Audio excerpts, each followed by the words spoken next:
경기도지사가 도청 기자회견을 열어 고속철도 수혜 지역을 확대하고 북부와 남부 지역 균형 발전을 이루겠다고 합니다.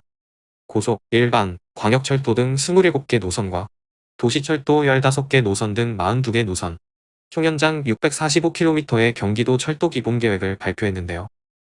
이 중 세간의 관심이 가장 집중된 곳은 반도체 클러스터와 플랫폼 시티로 개발 호재가 만발한 용인 일대.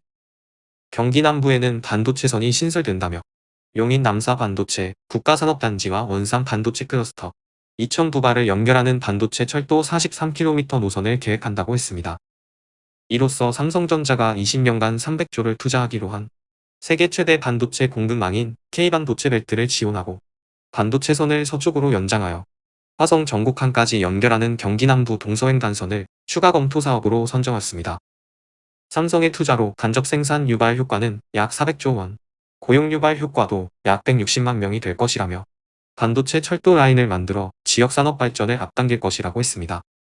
경기도가 발표한 철도망 노선도에서 본 사업인 빨간선은 추진 가능성이 높고 추가 검토 사업인 파란선은 당장의 사업 확률이 낮아질 수밖에 없지만 훗날 반도체 캠퍼스가 들어서면서 물류량에 대한 수요가 많아지면 이 파란색 노선에 대한 개발 압력도 높아지겠죠. 이제 좀 더 현실적으로 주민 생활권과 밀접한 도시철도망, 그 중에서도 본사업인 빨간색 노선 위주로 볼게요. 경기도 제공 노선도만 봐도 도에서 관심과 열정을 쏟는 지역이 어디인지 알 수 있습니다. 단연 성남과 용인을 중심으로 한 경기 남부권에 많은 노선이 계획되어 있죠. 경기 북부권은 철도 사업에서도 다소 소외된 그림입니다.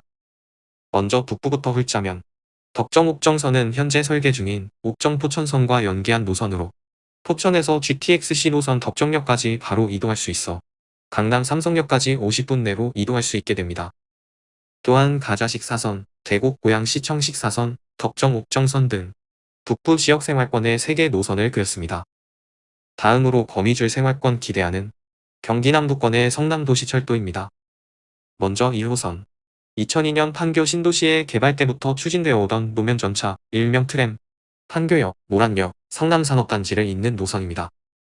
성남 1호선은 중원구 성남산업단지 이동 수요와 분당구 내에서도 업무지구의 핵심인 판교와 분당 신도시 북부지역, 성남시 구시가지를 잇는 노선으로 설계되었습니다. 2019년 예비 타당성 심사에서 탈락 후 아직까지 개발 그림만 그려오던 노선인데 이번 경기철도 계획의 본사업에 선정된 만큼 빠른 진행이 예상됩니다. 그동안 지역 여건도 많이 변화하여 단대 오거리역과 신흥역, 수진역 일대의 재개발 사업도 많이 진행되어 단대 오거리역에는 이편한세상 금빛그랑 매종 3000세대, 신흥역의 하늘 체렌더스원에 2000세대가 입주하였고 수진 재개발 구역에는 6000세대가 예정되어 주변 거주 인구가 급격히 증가하고 있습니다. 지하철 8호선 아래 지역에 교통소외 지역을 뚫고 지나가는 성남 1호선은 성남산업단지를 출발하여 상대원, 대원사거리, 하대원, 중원구청, 성남시청, 모란, 야탑, 탄천종합운동장, GTX 정차역 성남역을 거쳐 판교로 이동합니다.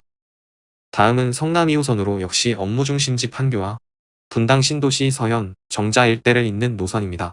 그동안 분당과 판교는 분당 서울 고속화도로와 탄천을 사이에 두고 가깝지만 멀기도 한 입지에 서로를 갈망했죠. 성남 2호선은 이런 간극을 해소하고 판교와 분당 신도시의 생활권을 하나로 묶는 역할을 할 것입니다. 경유노선은 판교역에서 출발해 마이스 개발 계획이 있는 백현동, 분당구청, 중앙공원, 순회동과 정자역을 경유합니다. 동백신봉선입니다. 용인 플랫폼시티 개발이 본격화되면서 용인 경전철인 동백지구의 동백역부터 구성지구를 지나 GTX-A 노선 용인역, 용인 플랫폼시티, 신분당선의 성봉역을 통과해 수지구 신봉동으로 연결하는 14km짜리 경전철 노선입니다. 신분당선, GTX-A 노선 모두 용인 일대를 남북으로 관통하는 핵심 노선이죠. 이 두 라인의 용인의 양끝, 수지구 신봉동과 기흥구 동백동을 동백신봉으로 횡단 연결해 핵심 노선 환승의 편의성을 도모하기 위해 사업에 들어갑니다. 아직 극초기이므로 떠돌아다니는 예상 노선도도 없는데요. 전임 용인시장의 지하철 공약으로 내세웠던 노선도에서 동백신봉선의 노선을 어느 정도 예상해봅니다. 그때 역시 인구 밀집도 높은 지역을 경유하여 신분당선과 GTX를 경유할 수 있도록 그렸을 테니까요. 다음은 용인선 연장입니다. 용인선은 달려도 적자, 멈춰도 적자로 용인 적자 재정에 공을 세운 답 없는 노선입니다. 에버랜드에 기대어 놀이동산 특수를 꾀했지만 아직도 적자 탈출 해법이 없기에 이번 용인선 광교 연장에 큰 기대가 있을 수밖에 없겠죠.